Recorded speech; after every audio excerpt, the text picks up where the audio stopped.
Welcome to our channel.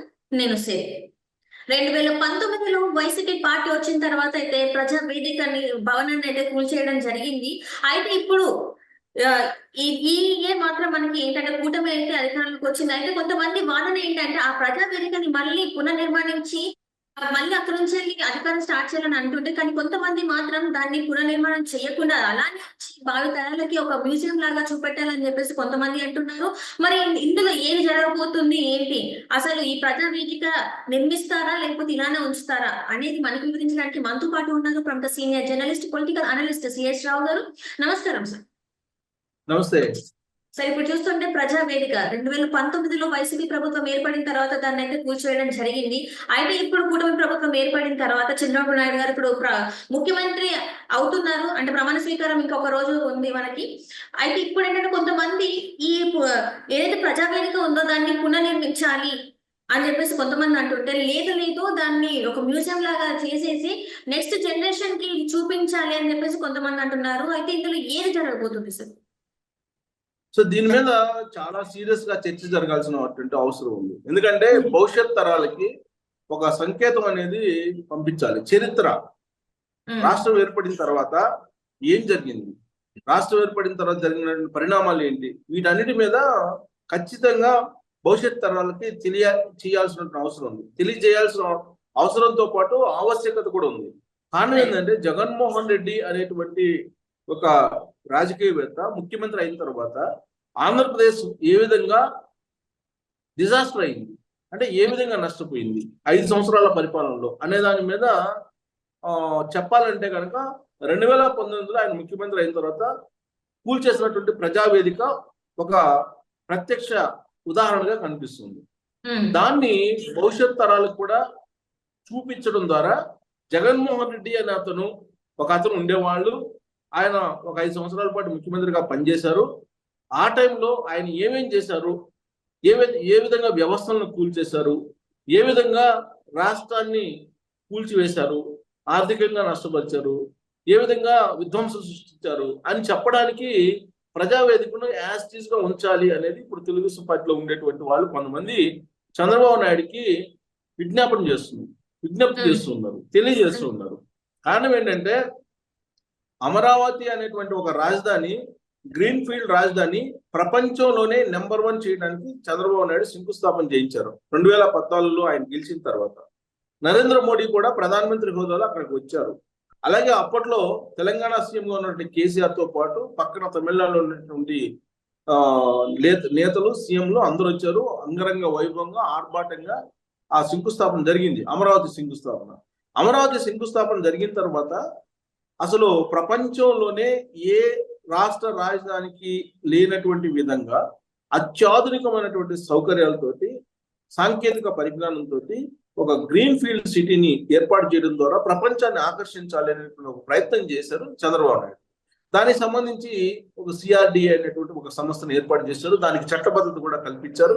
Singapore తోటి ఒప్పందం కుదుర్చుకున్నారు. Singapore consortium ఒకటి ఏర్పాటు చేశారు.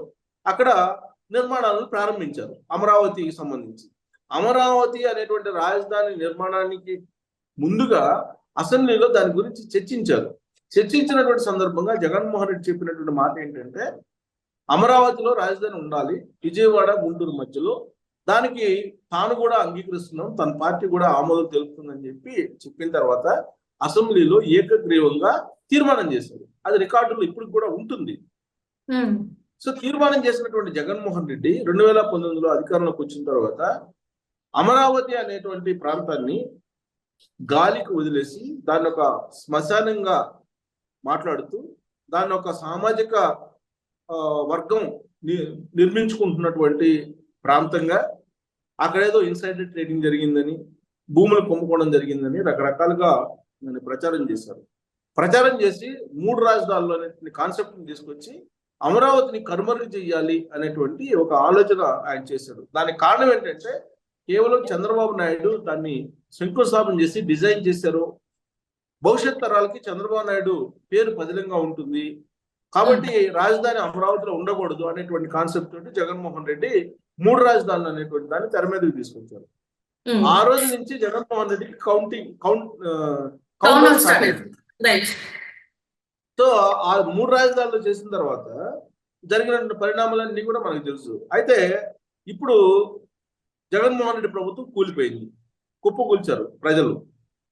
ఇప్పుడు ఏం చేయాలి చంద్రబాబు నాయుడు చెప్పినటువంటి నినాదం ఏంది? 2024 ఎన్నికల సందర్భంగా రాష్ట్రాన్ని విధ్వంసం చేశారు జగన్మోహన్ రెడ్డి, దాన్ని పునర్నిర్మాణం చేయాలి అని చెప్పారు ఆయన.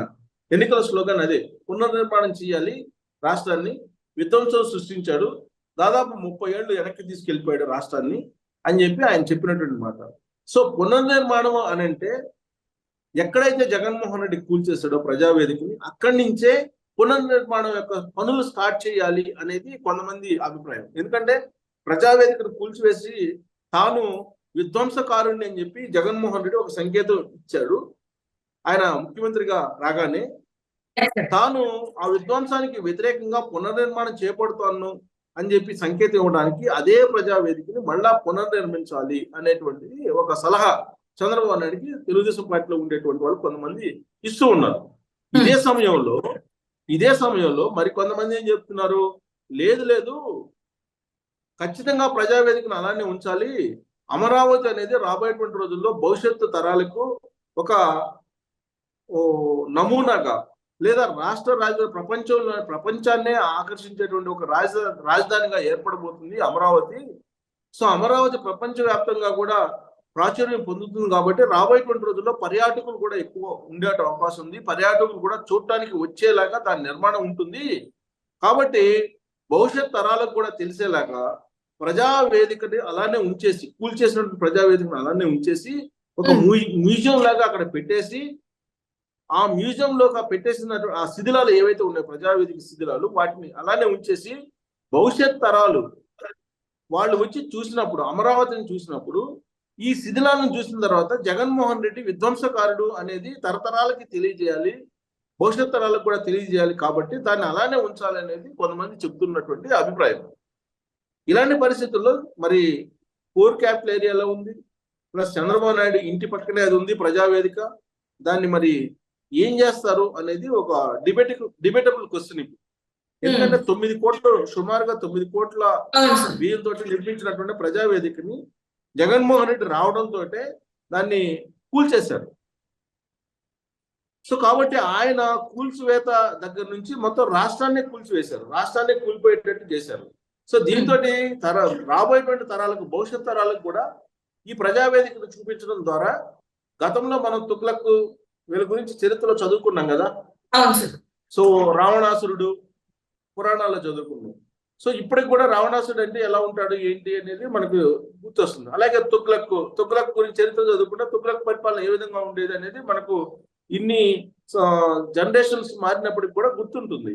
అలాగే ఆంధ్రప్రదేశ్ చరిత్రలో, విడిపోయినటువంటి ఆంధ్రప్రదేశ్ చరిత్రలో జగన్మోహన్ రెడ్డి యొక్క రోల్ ఏంటి అనేది తరతరాలకు, భవిష్యత్ తరాలకు అందజేయాలంటే కనుక ఆ ప్రజావేదిక అలానే ఉండాలి, ఆ శిథిలాలు అలానే ఉండాలి, ప్రజావేదిక శిథిలాలు. అప్పుడు కానీ జగన్మోహన్ రెడ్డిని చరిత్రలో ఎలాంటి వాడు అనేది చూపించడానికి అవకాశం ఉంటుందని కొంతమంది చెప్తూ ఉన్నారు. సో కాబట్టి జగన్మోహన్ రెడ్డిని మరి ఈ విధ్వంసకారుడిగా చూపించాలంటే దాన్ని అలానే ఉంచుతారు.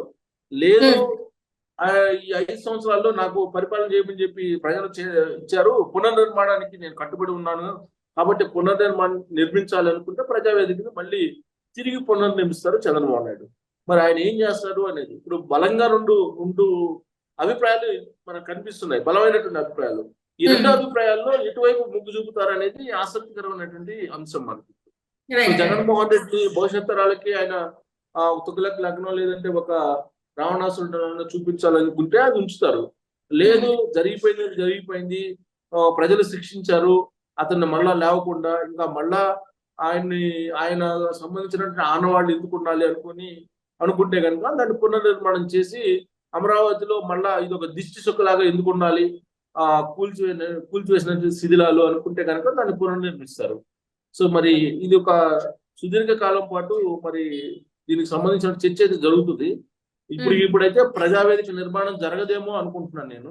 ఎందుకంటే ఆల్రెడీ అమరావతికి సంబంధించినటువంటి పనులు అయితే స్టార్ట్ అయ్యాయి, ఇంకా ప్రమాణ స్వీకారం చంద్రబాబు నాయుడు చేయకుండానే. కానీ ఆ ప్రజావేదిక గురించి మాట్లాడలేదు, ప్రజావేదిక గురించి ప్రస్తావన రావట్లేదు. సో కాబట్టి ఏం చేస్తారు అనేది ఆసక్తికరమైన అంశం. Right sir, right, thank you so much.